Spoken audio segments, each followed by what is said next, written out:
Hammaga assalomu alaykum.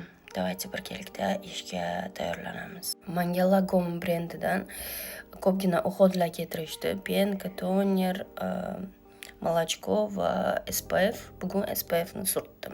Og'zimni qaranglar. 3 kundan beri men kasal, 2 kun pastelda yotdim. Temperatura bilasizlarmi? 40 gradus. 40 gradus.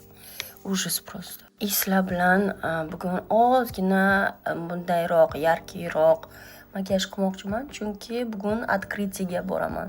O'zimni tagiga ozgina konsiler va yana ozgina tonalni ham qo'shmoqchiman yuzimga. Kasalligimni hammasi bu sovuq suv ichishdan. Ice latte, tuda-suda, mana. Angina, temperatura 40.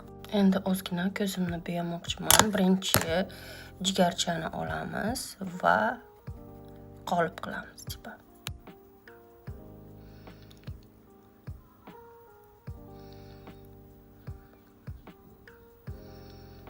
Вот biz ozgina teng qildik, qaranglar, qolipcha.